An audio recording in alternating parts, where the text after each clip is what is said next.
The sun, a vengeful god, beat down upon the Mesopotamian plain, baking the earth to a dusty ochre hue, a canvas soon to be painted crimson.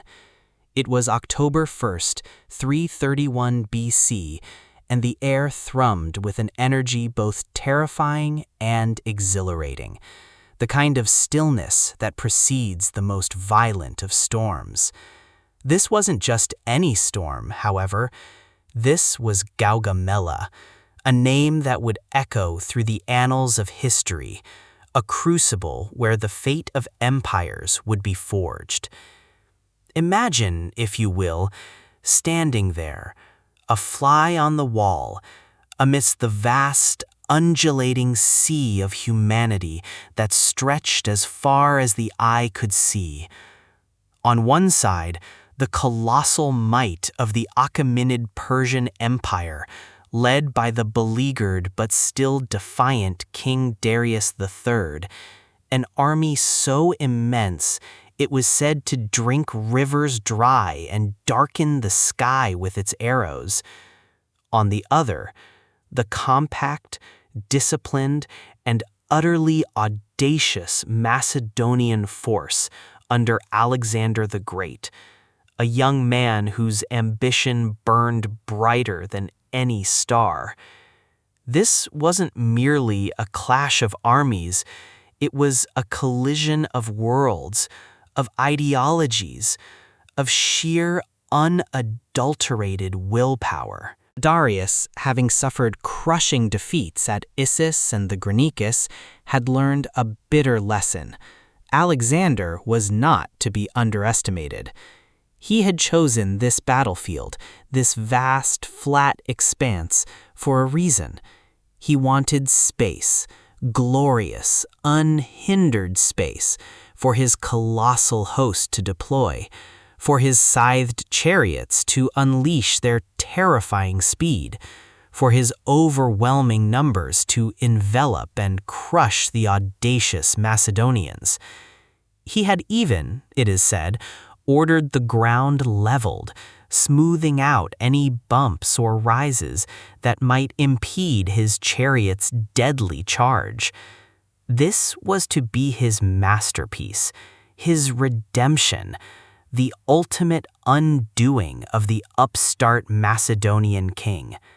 He had gathered every available man from the furthest reaches of his sprawling empire: Medes, Parthians, Bactrians, Sogdians, even Indians with their war elephants, a terrifying spectacle of living fortresses, trumpeting and swaying, poised to unleash chaos. His army, by conservative estimates, dwarfed Alexander's by at least 3-1, perhaps even more. Think of the sheer psychological impact of that sight. An endless horizon of spears, shields, and standards shimmering under the brutal sun, stretching for miles in either direction. It was a sight designed to break the spirit of any man, to instill a primal fear that would paralyze even the bravest. But Alexander was different. He saw not an insurmountable obstacle, but an opportunity. He saw Darius's desperate attempt to leverage his greatest strength, numbers, and immediately began to devise a way to turn it into his greatest weakness. For days leading up to the battle, as his army marched closer, the tension was palpable. His generals, seasoned veterans though they were anxious, perhaps even a little afraid. They urged him to attack under the cover of darkness, to surprise the Persians. A logical, prudent suggestion, one that many a commander would have eagerly embraced. But Alexander, with that piercing gaze and an almost mystical understanding of warfare, refused. "I will not steal my victory," he reportedly declared, his voice ringing with absolute conviction. He understood something fundamental. A night attack, while offering surprise, would also plunge his meticulously trained, highly coordinated phalanx into chaos. It would negate their superior discipline, their intricate formations, and their ability to execute complex maneuvers. No, he needed the full light of day and the full clarity of vision to spring his trap. The night before the battle, as the Persian camp glowed with 1,000 fires, a testament to its immense size, Alexander's men rested. He, however, did not. He spent hours, perhaps even most of the night, meticulously observing the Persian lines, memorizing their positions, calculating their strengths and weaknesses. He was a general who understood the terrain as intimately as he understood the hearts of his men. He was a master of psychology, both for his own troops and for his enemy. And as dawn broke, painting the eastern sky in hues of rose and gold, it revealed not just two armies, but two vastly different philosophies of war.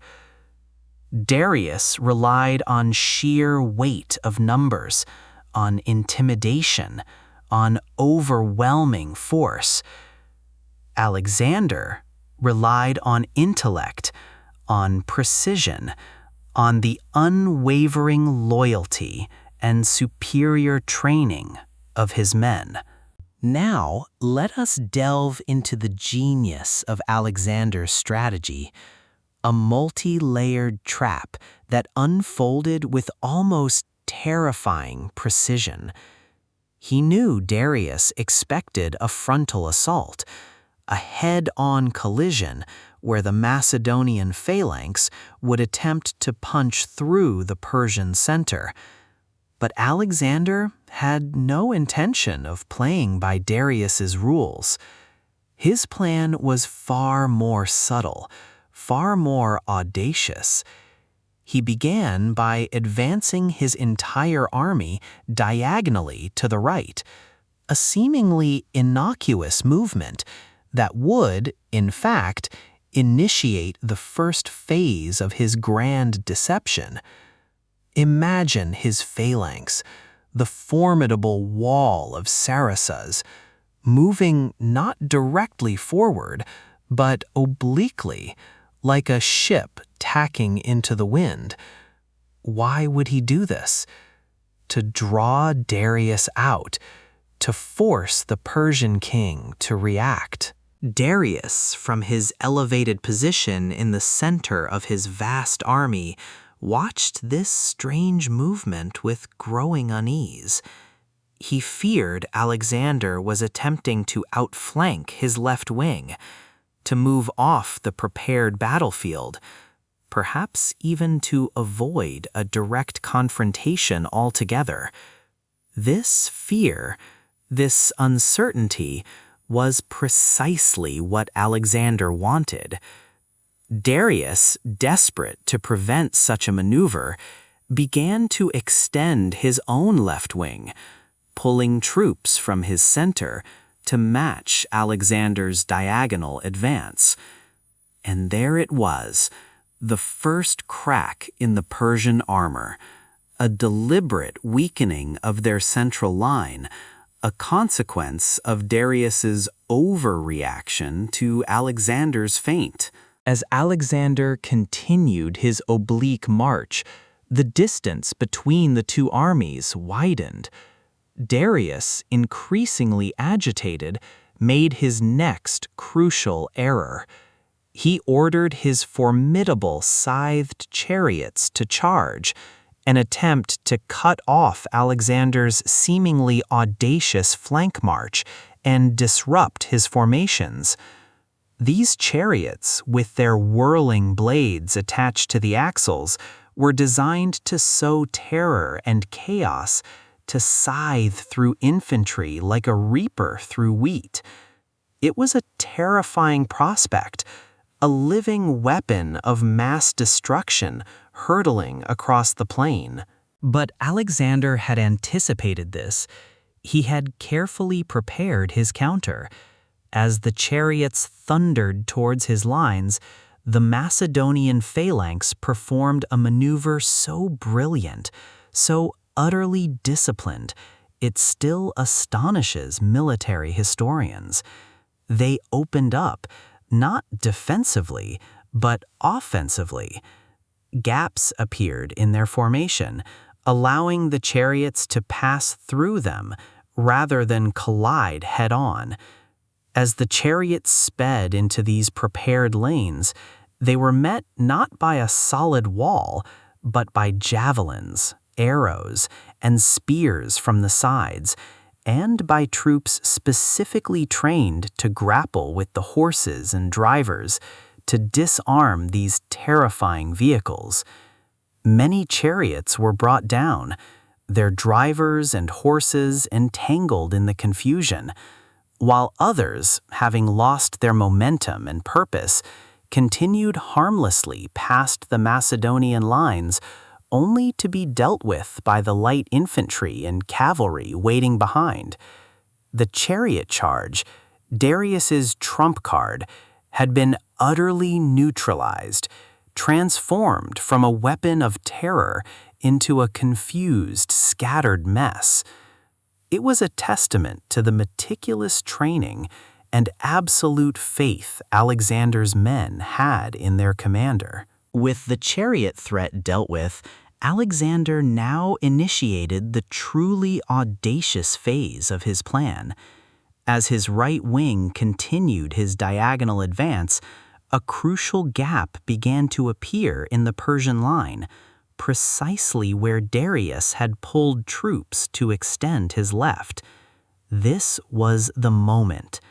Alexander, with a sudden, decisive turn, swung his elite companion cavalry, the finest heavy cavalry in the ancient world, back towards the center. This was the wedge, the very heart of his assault, aimed directly at the newly formed breach in the Persian center. Imagine the thundering hooves, the glint of bronze and steel, as this magnificent force, led by Alexander himself, veered inwards, a living arrow shot towards the very heart of the enemy. The Persians, still reeling from the failed chariot charge and the confusion of Alexander's initial flanking maneuver, were caught completely by surprise. The gap they had inadvertently created was now being exploited with devastating speed and force.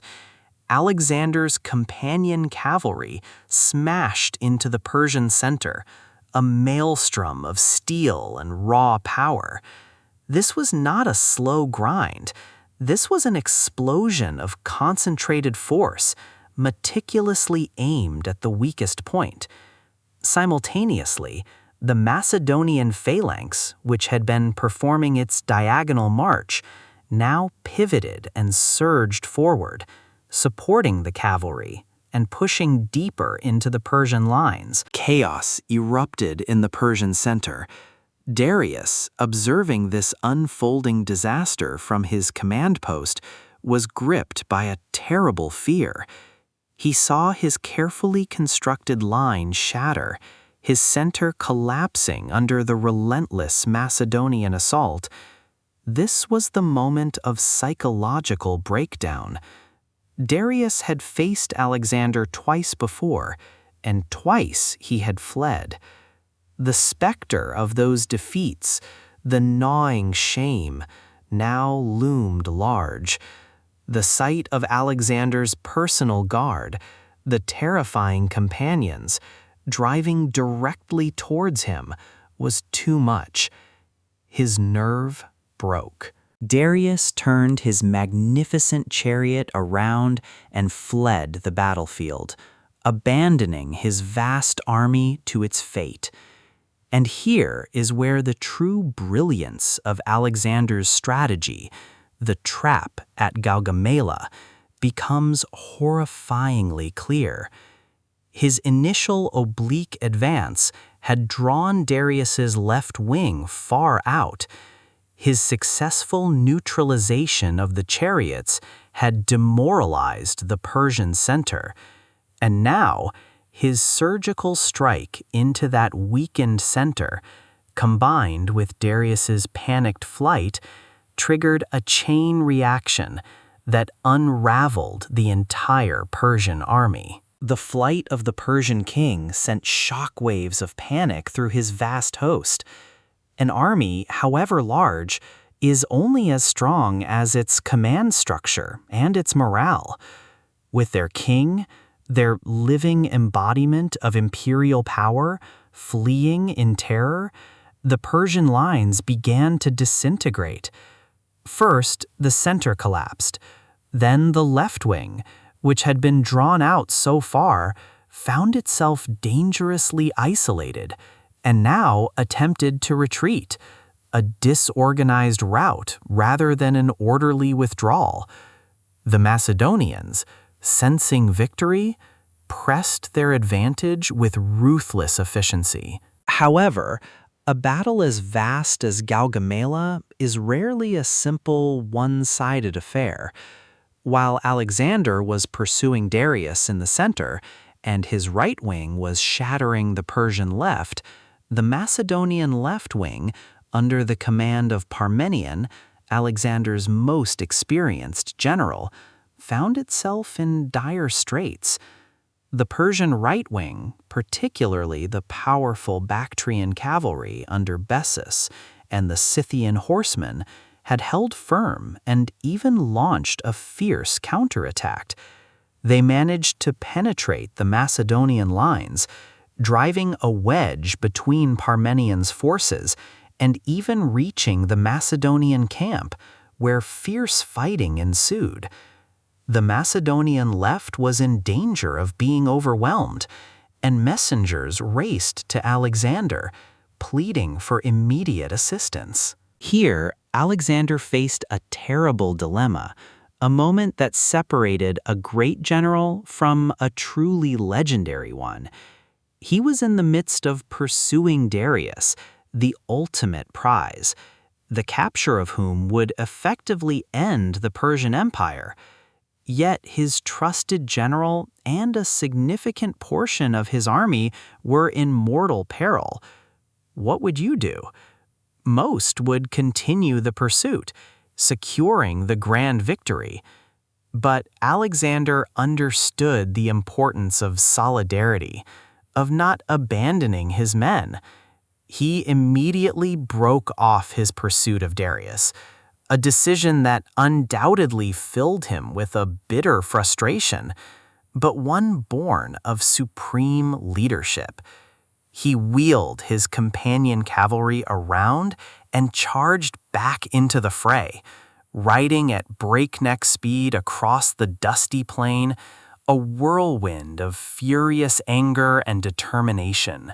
His return, sudden and decisive, turned the tide on the left wing. The Persian attack, already losing momentum, now faced the wrath of Alexander's elite cavalry. The fighting was brutal, a desperate melee of clashing steel and desperate cries. But Alexander's presence, his sheer aura, was enough to galvanize his wavering troops and break the will of the remaining Persian attackers. The Persian right wing, now facing a reinvigorated Macedonian force led by Alexander himself, finally broke and fled, adding to the growing tide of retreating Persians. The battle was, by this point, a full-scale rout. The Persian army, once a magnificent tapestry of diverse cultures and immense power, was now a scattered, fleeing mob, cut down mercilessly by the pursuing Macedonians. The plain of Gaugamela, which Darius had so meticulously prepared for his triumph, became a vast killing field, littered with the bodies of men and horses, a stark testament to the devastating effectiveness of Alexander's strategy. The sheer scale of the Persian losses was staggering, numbering in the tens of thousands, perhaps even over 100,000, while Alexander's own casualties, though significant, were comparatively light. As the sun finally began its descent, casting long crimson shadows across the blood-soaked plain, Alexander and his exhausted yet triumphant army surveyed the scene.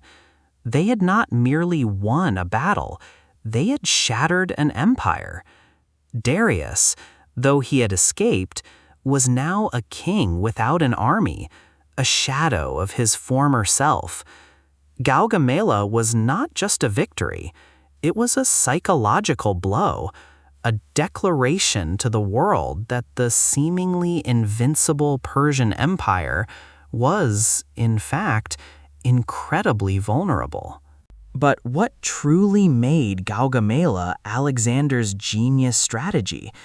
It was not simply one brilliant tactical move, but a cascade of perfectly executed decisions, each building upon the last.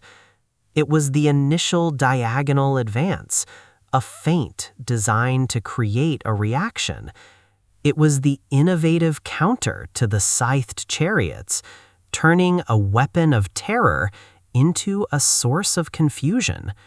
It was the surgical strike into the weakened Persian center, an arrow aimed directly at the enemy's heart.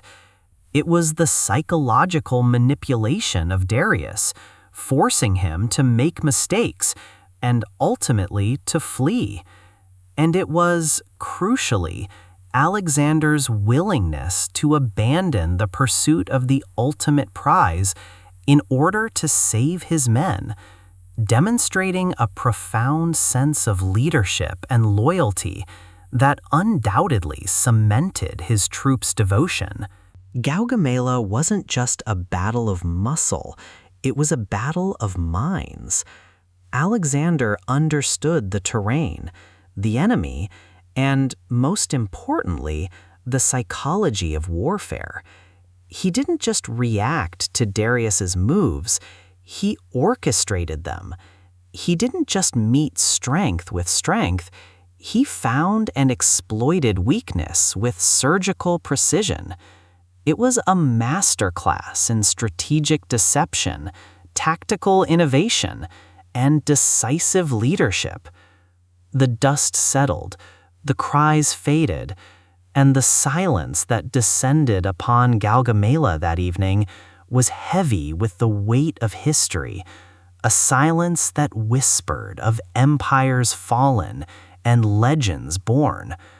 Alexander the Great had not just won a battle, he had cemented his place as arguably the greatest military commander the world has ever known, a testament to the power of a single brilliant mind to overcome overwhelming odds.